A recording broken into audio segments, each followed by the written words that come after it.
Bismillahirrahmanirrahim. Assalamualaikum warahmatullahi wabarakatuh.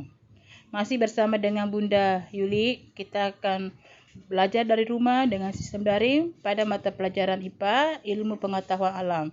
Adapun konsep pada hari ini adalah pembahasan soal gerak benda dan makhluk hidup di lingkungan sekitar. Silahkan anandaku sekalian membuka buku paketnya. Masih bab 1, gerak benda dan makhluk hidup di lingkungan sekitar.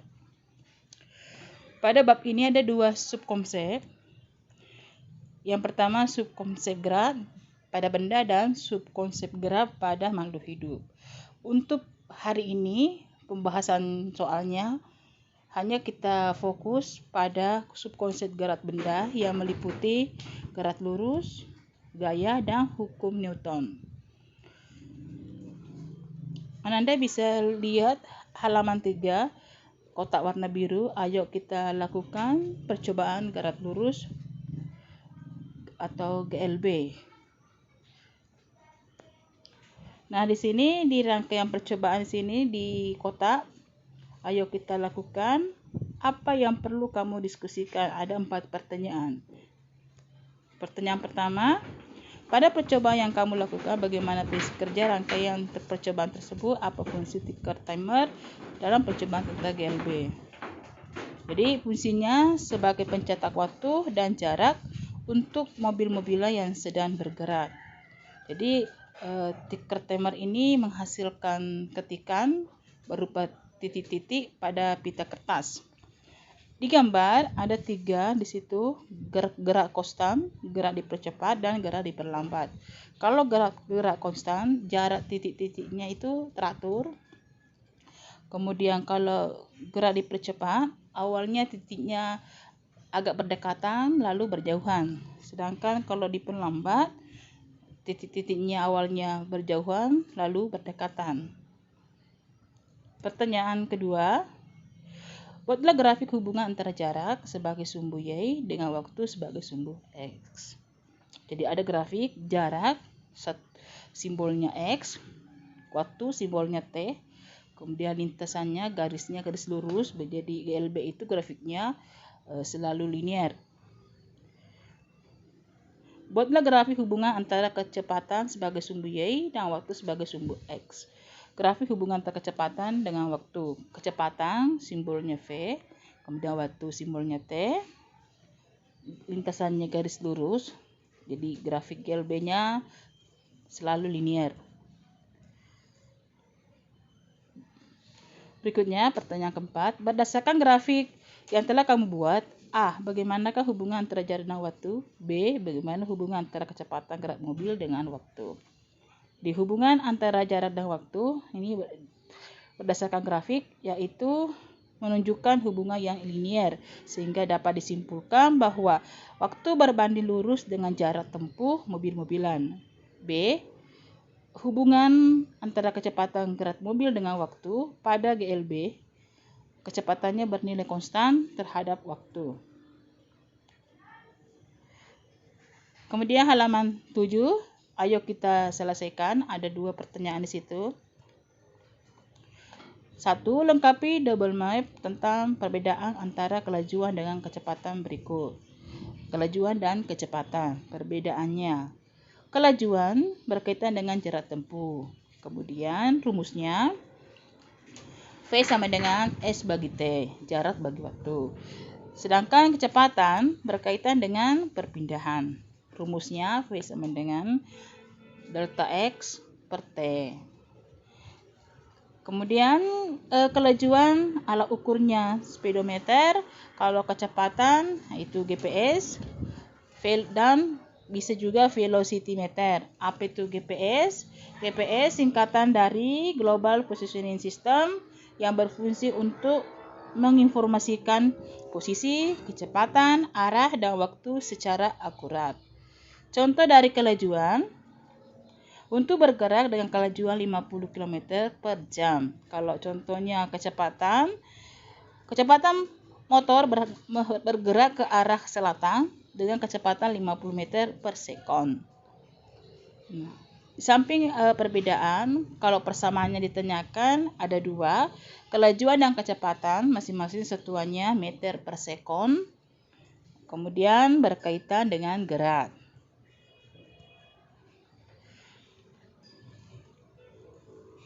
Soal nomor 2, perhatikan tabel di bawah ini. Tabel waktu dan jarak tempuh bersepeda. Waktu satuannya sekon, jarak satuannya meter. Pada saat 0 sekon, jaraknya 0.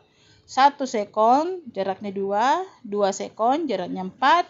3 sekon, jaraknya 6. 4 sekon, jaraknya 8. 5 sekon, 5 waktu, jaraknya 10 meter.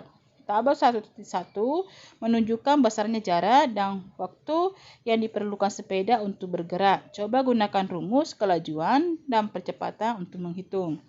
A. Kelajuan sepeda pada sekon kedua. B. Kelajuan sepeda pada sekon keempat. C. Kelajuan sepeda pada sekon kelima. Jadi rumusnya A. Kelajuan sepeda pada detik atau sekon kedua, yaitu rumus kelajuan V sama dengan S bagi T. Jarak dibagi waktu. Jadi 4 bagi 2 sama dengan 2. Kelajuan sepeda pada sekon keempat, V sama dengan S bagi T. 8 bagi 4 sama dengan 2. Kemudian yang C, sekon kelima, V sama dengan S bagi T sama dengan 10 bagi 5 sama dengan 2. 2 meter per sekon. Kesimpulan yang bisa diperoleh, alternatif kesimpulannya, terdapat perbedaan antara kelajuan dan kecepatan. Kelajuan berkaitan dengan jarak tempuh, kecepatan berkaitan dengan perpindahan. Kelajuan dapat diukur dengan speedometer, sedangkan kecepatan menggunakan GPS. Dan sepeda tersebut melaju dengan kecepatan konstan dan tidak mengalami percepatan. Kalau persamaannya tadi masing-masing satuannya meter per sekon dan berkaitan dengan gerak. Kemudian halaman 8, ayo kita diskusikan. Ada soal, saat mendekati lampu lalu lintas, mobil yang awalnya bergerak dengan kecepatan sebesar 72 km per jam atau 20 meter per sekon diperlambat sehingga 0 km per jam dalam selang waktu 5 sekon dengan proses perubahan seperti pada tabel 1.2.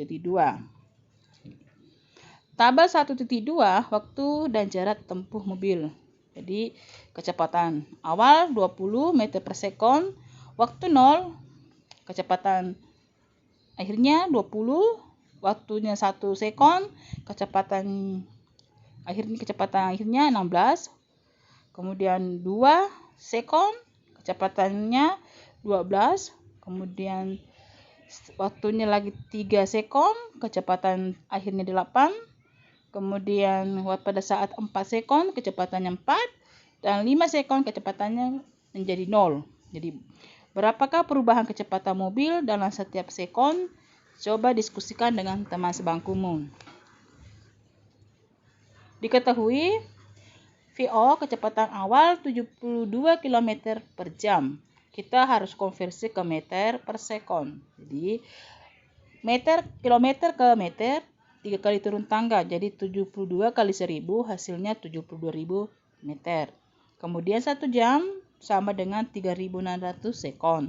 Jadi 72 km per jam sama dengan 72.000 dibagi 3.600 meter per sekon sama dengan 20 meter per sekon. VT-nya atau kecepatan akhir 0 km per jam atau 0 meter per sekon. Delta T atau selang waktunya 5 sekon. Ditanyakan proses perubahan perlambatan mobil. Solusinya A. Percepatan sama dengan delta V bagi delta T. Jadi kecepatan yang 20 kurang 0 sama dengan 20 dibagi 5 sama dengan 4 meter per sekon kuadrat. Berikutnya, ayo kita selesaikan. Ada 2 pertanyaan. Pertanyaan pertama, sebuah mobil yang mula-mula diam bergerak dipercepat hingga kecepatannya menjadi 72 km per jam. Setelah bergerak selama 30 sekon, Percepatan yang dialami mobil tersebut adalah jawaban diketahui VO-nya 0 km per jam, VT-nya 72 km per jam, sama dengan 20 meter per sekon. Kemudian T-nya waktunya 30 sekon. Jadi jawabannya A sama dengan VT kurang VO per T. Sama dengan 20 meter per sekon dibagi 30 sekon sama dengan 0,67 meter per sekon kuadrat. Jadi percepatan yang dialami mobil sebesar 0,67 meter per sekon kuadrat. Soal kedua, buah kelapa yang sudah tua dan matang jatuh dari pohonnya jika percepatan gravitasi 10 meter per sekon kuadrat. Berapakah kecepatan buah kelapa setelah jatuh selama 3 sekon? Jadi jawabannya diketahui A sama dengan 10 meter per sekon. Kemudian waktunya 3 sekon. Kemudian VO-nya 0, meter per sekon. Jadi A sama dengan VT kurang VO per T. Kemudian VT kurang VO sama dengan A kali T sama dengan 10 meter per sekon kuadrat kali 3 sekon sama dengan 30 meter per sekon. VT kurang VO sama dengan 30 meter per sekon kurang 0 meter per sekon sama dengan 30 meter per sekon. Jadi kecepatan buah kelapa sebesar 30 meter per sekon. Kemudian aktivitas 1.2 sifat kelembaman suatu benda. Nah, di sini apa yang kamu diskusikan ada 4 pertanyaan. Ya. Bagaimana keadaan gelas pada perlakuan nomor 2? Perlakuan nomor 2 taruhlah kertas secara horizontal dengan perlahan. Jadi gelas akan ikut bergerak mengikuti gerakan kertas. Bagaimana keadaan gelas pada perlakuan nomor 3? Perlakuan nomor 3 taruhlah kertas secara horizontal dengan sekali hentakan yang cepat. Tadi kalau perlakuan nomor 2 ditarik secara horizontal dengan perlahan. Kalau ini ditarik secara horizontal dengan sekali hentakan yang cepat. Keadaan gelas tetap mempertahankan posisi diamnya. Nomor 3. Apa yang mengakibatkan perbedaan keadaan gelas akibat perlakuan nomor 2 dan nomor 3? Itu hasilnya tidak sama karena pada perlakuan nomor 3 gelas mengalami peristiwa kelembaman. Berapa besar resultan gaya pada benda yang diam? Resultan gaya pada benda yang diam adalah 0.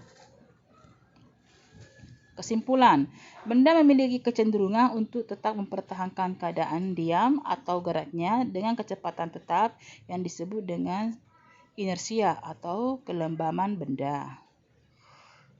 Newton menyatakan sifat inersia benda bahwa benda yang tidak mengalami resultan gaya akan tetap diam atau bergerak lurus beraturan. Hal ini selanjutnya dikenal dengan hukum 1 Newton. Kemudian halaman 13 Landa. Ayo kita lakukan percobaan hukum 2 Newton. Di sini ada 6 perlakuan di sini dah. Percobaan 1, percobaan 2, percobaan 3. Ada 6 semua yang harus dilakukan. Kemudian data hasil percobaan ada. Jadi pertanyaannya kemudian apa yang kamu diskusikan? Ada 6 nomor. Jadi kita bahas yang pertama. Ya, data hasil percobaan 1, 2, 3. Jadi percobaan 1, percobaan 2, percobaan 3. Percobaan 1 beban yang digantung cuma 1. Kemudian massa kereta ditambah dengan massa beban 100 gram karena harus ke kilogram, berarti 100 bagi 1000 0,1. Kemudian percepatan keretanya cepat. Terus percobaan kedua, beban yang digantung 2, kemudian masanya 2 kali 100 gram, jadi 200 gram dibagi 1000, 0,2 kilogram, tercepat percepatan keretanya. Kemudian percobaan ketiga, beban yang digantung 1, kemudian massa kereta tambah massa bebannya 0,1 karena beban 100 gram, 0,1, percepatan kereta kurang cepat.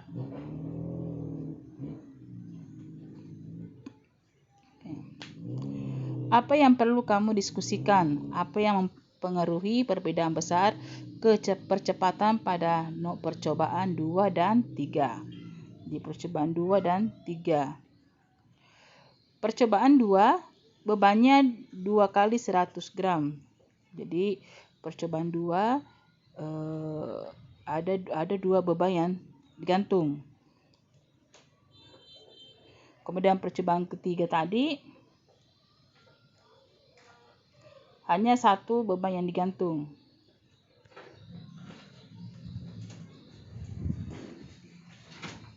Oke, jadi jawabannya nomor 1, apa yang mempengaruhi perbedaan besar percepatan pada percobaan 2 dan 3, yaitu besar gaya yang menarik kertas atau beban yang digantung.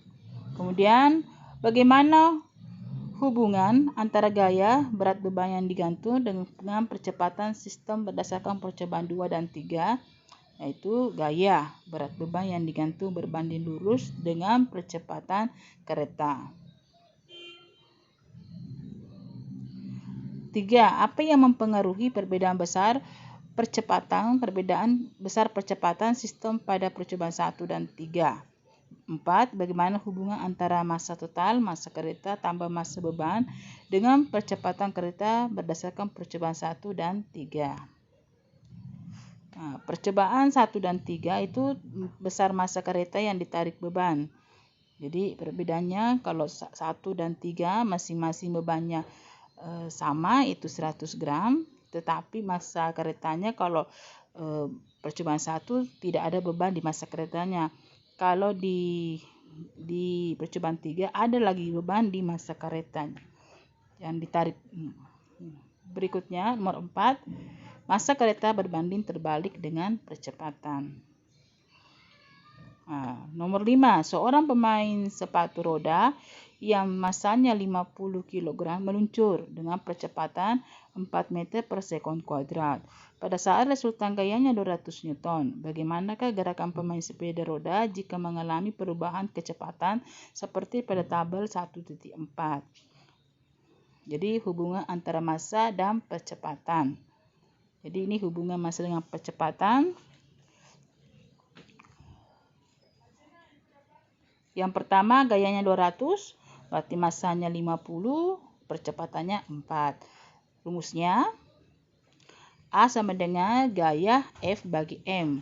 F itu gaya, satuannya Newton, M massa benda atau kilogram, A percepatan benda, Newton per kilogram, jadi biasa di Newton saja kalau A. Jadi kita ke yang 100 gayanya, massanya 50, percepatannya yang ditanyakan. Jadi 100 bagi 50 ya hasilnya 2. Kemudian kalau gayanya 100, massanya 25, percepatannya lagi ditanyakan. Berarti rumusnya A sama dengan F bagi M sama dengan 100 bagi 25 sama dengan 4. Kemudian gayanya tidak ada, massanya 25, percepatannya 2. Berarti yang ditanyakan gaya, berarti rumusnya F sama dengan A kali M sama dengan 2 dikali 25 sama dengan 50. Berikutnya, gayanya 200, massanya tidak ada, percepatannya 5, berarti massa ditanyakan. Rumusnya M sama dengan F bagi A sama dengan 200 bagi 5, hasilnya 40. Balok A dan B dihubungkan dengan menggunakan tali dan katrol seperti pada gambar 1.13. Jika massa balok A sama dengan massa balok B, massa A sama dengan massa B sama dengan massa, pilihlah jawaban yang benar dari masing-masing pertanyaan di bawah ini. Lingkari jawaban yang benar. A. Massa sistem A tambah B adalah massa atau 2 massa. Yang benar 2 massa. B. Gaya yang bekerja pada sistem adalah berat balok. A atau B, gambar A, gambar B, atau A tambah B. Yang benar adalah B. C. Gaya berat balok B adalah massa gram bagi 2 massa gram atau 2 kali massa gram. Yang benar massa gram. Kemudian besar percepatan sistem adalah kurang dari G ataukah G atau lebih dari G. Yang benar adalah kurang dari G. Berikutnya, ingat bahwa G adalah percepatan gravitasi bumi yang besarnya 10 meter per sekon kuadrat. Apa yang dapat disimpulkan berdasarkan percobaan dan diskusi yang telah kamu lakukan? Apa yang bisa disimpulkan tentang hukum Newton? Jadi kesimpulannya, pada percobaan ini membuktikan bahwa percepatan gerak sebuah benda berbanding lurus dengan gaya yang diberikan, namun berbanding terbalik dengan massa. Atau rumusnya A sama dengan gaya dibagi massa. Jadi A berbanding lurus dengan gaya percepatan, kemudian berbanding terbalik dengan massa. Kemudian halaman 17, ayo kita diskusikan. Perhatikan contoh yang terdapat pada gambar 1.16. Disajikan pasangan aksi reaksi yang ditunjukkan dengan menggunakan anak panah atau vektor gaya dan keterangan gaya aksi reaksi yang bekerja pada benda. Tugasmu adalah menggambarkan anak panah untuk gaya reaksi dan menuliskan keterangan gaya reaksi yang bekerja pada benda A sampai dengan C dan menggambarkan 2 contoh tambahan pada poin D dan E. Oke. Jadi ini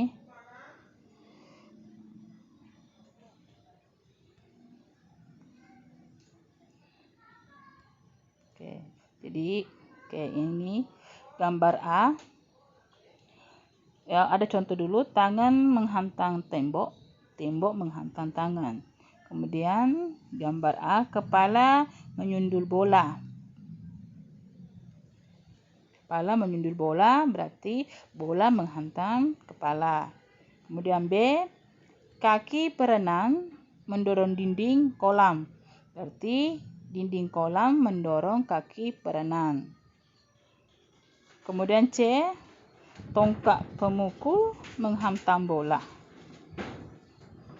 Bola menghantam tongkat pemukul. Jadi aksi dan reaksi. Gambar D dan E pilih kosong. Jadi gambar D ini ya. Aksi atlet mengangkat barbel, reaksinya barbel mendorong atlet. Kemudian ya jari memencet hidung, hidung memencet tangan.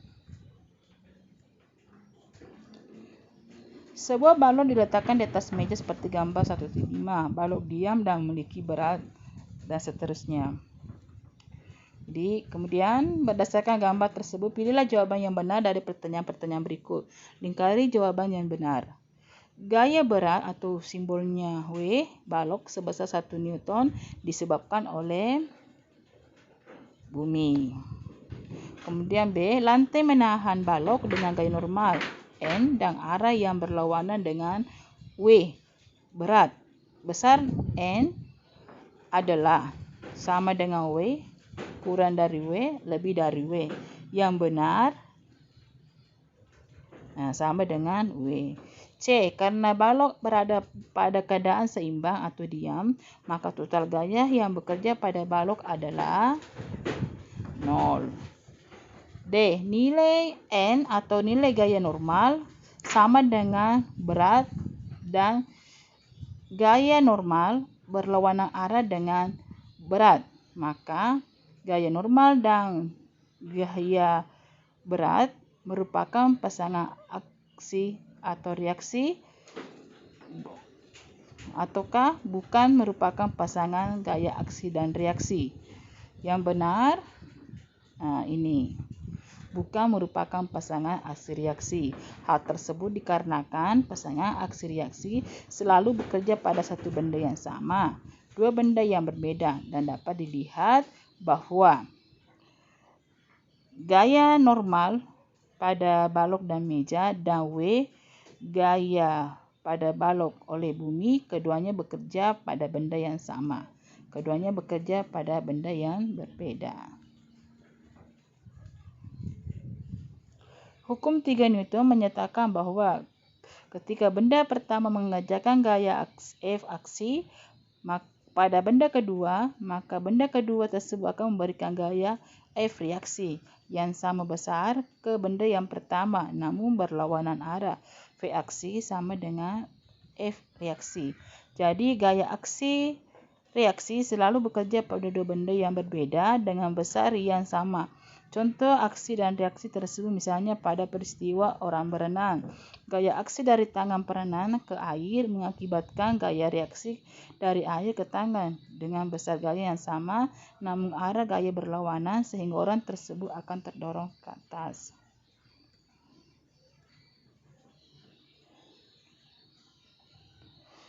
Berikutnya, ayo kita diskusikan. Tabel 1.5 ini ada 10. Ada 10, berarti ada 10 di pertanyaan 1 di tabel. Kemudian nomor 2, berarti ada 2 pertanyaan. Kita bahas yang pertama dulu. Lengkapi tabel ya. 2 ekor kijang yang saling beradu kekuatan terpental akibat saling mendorong satu sama lain. Ini peristiwa ini termasuk hukum Newton 3. Alasannya, terpentalnya kedua ekor kijang dikarenakan gaya aksi reaksi dari masing-masing kijang yang saling beradu. Berikutnya, 2 ekor badak jantan yang bermaksud sama melakukan adu kekuatan untuk memperebutkan daerah kekuasaan. Keduanya saling mendorong dengan gaya yang sama sehingga tidak ada satupun badak yang bergeser dari posisinya. Hukum Newton 1. Alasannya, kedua gaya yang sama dan berlawanan arah mengakibatkan resultan gaya bernilai 0. Nomor 3. Seekor anak badak bermain-main dengan induknya. Anak badak tersebut terpental ke belakang karena mencoba mendorong induknya dengan kuat. Ini hukum Newton 3. Alasannya, anak badak terlempar ke belakang akibat gaya reaksi dari gaya aksi saat mendorong induknya. 4. Seekor harimau jantan mendorong anak kijang dengan kekuatan penuh hingga terpental jauh. Termasuk hukum 2 Newton. Alasannya, dengan gaya yang kuat, benteng jantan mampu menggerakkan anak kijang dengan percepatan tertentu. Nomor 5. Seekor elang terbang bebas di udara dengan cara mengepakkan sayapnya ke bawah. Kecepatan udara yang lebih cepat di bagian atas sayap mengakibatkan elang tersebut terangkat ke atas. Termasuk hukum Newton 3. Alasannya, kepakan sayap burung ke bawah gaya aksi mengakibatkan burung terangkat ke atas gaya reaksi. Berikutnya, seekor gajah betina mendorong anaknya ke sungai untuk minum. Gajah betina tersebut mendorong anaknya dengan hati-hati karena massa tubuhnya yang jauh lebih besar daripada massa tubuh anaknya. Hukum Newton 2. Alasan, dengan gaya yang diberikan, gajah betina mampu menggerakkan anak gajah dengan percepatan tertentu. 7. Seekor ikan berenang di dalam air dengan cara menggerakkan siripnya ke belakang. Hukum Newton 3. Alasan, gerakan sirip ikan ke belakang atau gaya aksi mengakibatkan ikan terdorong ke depan atau gaya reaksi. 8. Seekor jerapah jantan memiliki kepala yang besar untuk menyerang jerapah jantan lainnya saat dewasa. Termasuk hukum Newton 2. Alasannya, kepala yang besar berarti massanya juga besar, sehingga dengan massa yang besar, gaya yang akan dikeluarkan saat menyerang jerapah lainnya juga akan bernilai besar. 9. Peristiwa seekor kuda berlari dengan kecepatan konstan sambil membawa sebuah paket di punggungnya. Secara tiba-tiba kambing tersebut berhenti sehingga terlempar ke depan. Hukum Newton 1. Alasan: paket terlempar ke depan karena ingin mempertahankan keadaannya. Seekor joki kuda mengikuti kompetisi final berkuda. Di menit terakhir, kuda yang ditungganginya berhenti secara tiba-tiba sehingga joki tersebut terpental ke depan. Hukum Newton 1. Alasan: joki terlempar ke depan karena ingin mempertahankan keadaannya. Jelaskan penerapan hukum Newton pada kegiatan olahraga seperti basket, golf, senam lantai, sepak bola, dan lain-lain. Gambar A, sepak bola. Hukum 1 Newton. Alasan: sebelum kita menendang bola, bola tersebut diam. Gambar B, basket ya. Gambar C, golf. Main golf. Jadi gambar 2 Newton, gambar masuk ibu C, main golf, termasuk hukum 2 Newton. Pemain golf memukul bola sekuat tenaga agar bola golf dapat terlempar dengan sempurna. Dan gambar berikutnya basket. Pemain basket termasuk hukum 3 Newton, berarti saat kita sedang bermain bola kasti, seseorang melempar bola tersebut menuju kita dan kita memukul bola tersebut saat dekat. Saat kita memukul akan terjadi aksi reaksi. Aksinya adalah bola tersebut terpental, sedangkan reaksinya adalah tangan kita seperti sedang didorong. Demikianlah materi pada hari ini. Terima kasih. Semoga bermanfaat. Assalamualaikum warahmatullahi wabarakatuh.